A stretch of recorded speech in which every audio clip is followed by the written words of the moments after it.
Hey yo, Rexy! Hey yo, my man, what's up? What makes more noise than a dinosaur? More noise than a dinosaur? What? Two dinosaurs!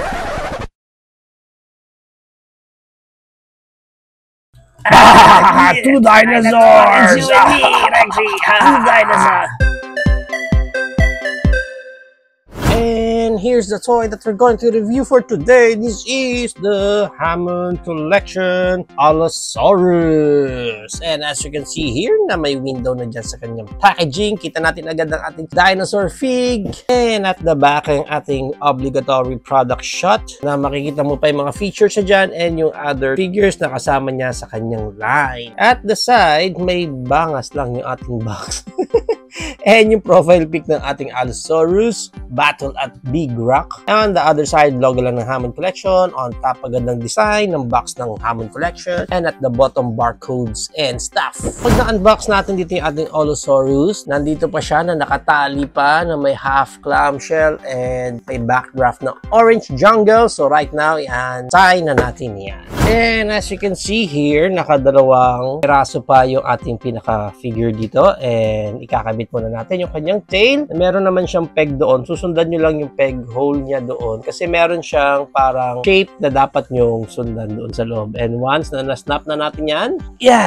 Okay, I think that's all good. All good na siguro yun. Okay, and let's check muna yung details ng ating Allosaurus dito. Ayan yung kanyang pinaka-look. Overall look. May patch ng red doon sa bandang harapan ng eyes niya, which is good. Ganyan pa. Ang ganda nung texture ng pinaka-skin ng dinosaur natin dito. Yan pa. Ganda. Para siyang crocodile pag sa ibabaw. And then, yan pa. Even yung texture ng skin niya sa ilalim. Ang ganda. And yung paint up. Nice. Nice one. And yung details niya sa face niya. Yan. Yung mata niya, of course, crystal eye. Naka-crystal eye tayo. Although parang medyo foggy yung crystal eye. Yan pa. Yung mga fingers niya is painted na, which is good. Meron din sa paa. Ganda.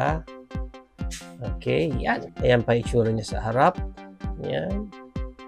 Okay, and para sa kanyang articulation, yung mouth niya, okay, hindi dual. Yung iba kasi pag inopen mo dito sa taas, na-open na itong sa baba. Dito sa kanya, hindi. Anyway, yung details pa sa loob ng mouth niya yan. Ganda nung rubber piece niya dito. Lahat rubber ha. Pero, may pagka-spiky yung look niya. Pero don't worry, hindi siya nakakatusok kasi nga, super rubbery nung mga ngipin niya.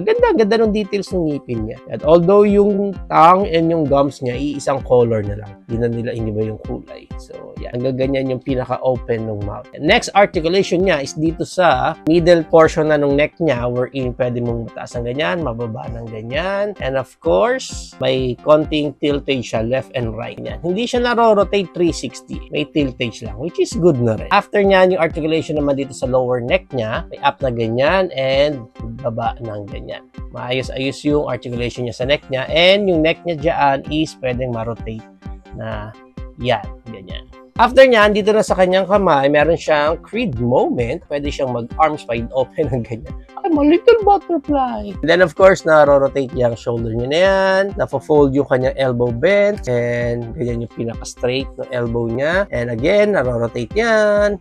Yung kamay niya is natataas ng ganyan and nabababa ng ganyan. And of course, na-rotate ulit yan. Next articulation natin is dito na sa kanyang legs. Na-rotate yan, 360. Meron siyang leg open ng konti ulit dyan sa portion na yan. After nyan, dito na tayo sa knees. Yan yung pinaka-straight niya.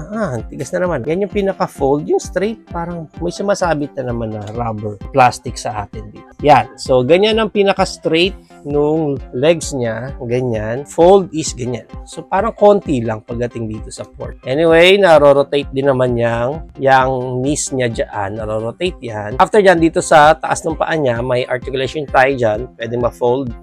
Ganyan. And back. Ganyan. And of course, naro-rotate din yan ng ganyan. After nun, dito na sa pinakapaan niya, pwede mong ma-up ng ganyan and fold palikod ng ganyan. Yan. And again, na-rotate yung portion na yan. Sunod na articulation natin is dito na sa pinaka-connection ng tail natin kanina. Of course, naro-rotate din yan. And may up ng ganyan and down ng ganyan. May sideways ng ganyan. After niya, wala nang any connection dito, but wired naman itong mahaba niyang tail na to. Wired yan. So, simula dito yung pinaka-wire. Hanggang dito, hanggang dito, hanggang dito, hanggang dito, hanggang dito. Dito sa pinaka-tip, halos wala na. Soft rubber na lang yung tool niya. Pero, good pa rin. At least, wired yung pinaka-tail natin dito. Now, para sa height ng Allosaurus natin dito, again, depende yan sa pinaka-posing ng dinosaur natin. Pero, check natin yung pinaka-kaya niyang stand-up posing. Yan. So, siguro mga ganyan. Check natin yung pinaka-height niya. Almost 12 inches sa mga 11.5. Mga 11.5 inches yung taas niya. And yung pinaka-haba naman niya, mahaba-haba eh. Mahaba yung tail niya eh. Mga nasa 21 inches yung tail niya. Wow! Mahaba nga siyang dinosaur. Well, ang maganda niyan, i-compare na natin siya sa iba pa nating figures tulad ng ating Hammond Collection Dr. Ellie Sattler, Hammond Collection Velociraptor, Hammond Collection Triceratops, Hammond Collection Carnotaurus, mas bulkier si Carnotaurus, Hammond Collection Tyrannosaurus Rex, and of course, ang ating ever giant na Hammond Collection Brachiosaurus. Yan, hindi na naman siya kita. So, yan ang ating high comparison. And if you're planning to avail this Hammond Collection Allosaurus, ang price range niya is around 3,500 up to 5,500. Depende na lang again kung saan kayo makakascore ng Allosaurus nyo na ito. There you have it now, guys. Ito na ang ating Hammond Collection Allosaurus. What do you think of this dino? Is it a go for you or a no for you? Whatever thoughts, please comment it down below. But of course, sa atin, Hammond Collection yan. So, automatic yan talaga sa ating collection dahil yun ang main line ng collection natin sa mga dinosaurs. Pero overall, for me, yung aesthetic naman dito ng ating Allosaurus, ang ganda. Kita nyo naman yung scale niya dyan, yung kanyang texture sa skin niya. Ang angas. Even yung mga paint jobs naman sa kanya, well, for me, okay din naman. Ang ganda nga nung ginawa nila dito, yung pagka-gradient, yung parang nag-drip lang yung pinaka-pattern niya dyan, especially dun sa ulo niya na may touch of red doon. So, it makes our dinosaur more alive kasi pag may mga ganong konting hint na mga colors. Pagdating sa articulation niya, okay naman sa akin. Medyo mahigpit lang talaga pagdating dito sa knees. Sa knee part niya, hindi ko alam kung tabingi lang ulit yung ating tuhod dito ng dinosaur. Pero, yun lang naman, parang medyo mas masikip ng konti yung sa may knees part niya. Pero overall, ang ganda ng tail niya, ang haba ng tail. Parang medyo mahihirapan ka i-display ito pag pinoposing mo na sa sobrang haba ng tail niya compared sa kanyang body. But again, overall, for me, itong Allosaurus na to, maangas pa rin yung design niya, especially yung mga ngipin niya dito. Ang ganda na nung ginawa nila dyan. Mas matulis na tingnan yung mga ngipin, at the same time, rubberish naman. So, hindi siya delicate pag nahawakan mo or baka matusok ka. No worries about it. Overall, for me, kahit na medyo pricey na ang mga Hammond Collection ngayon, sulit pa rin naman for me kahit papano itong Hammond Collection Allosaurus natin dito.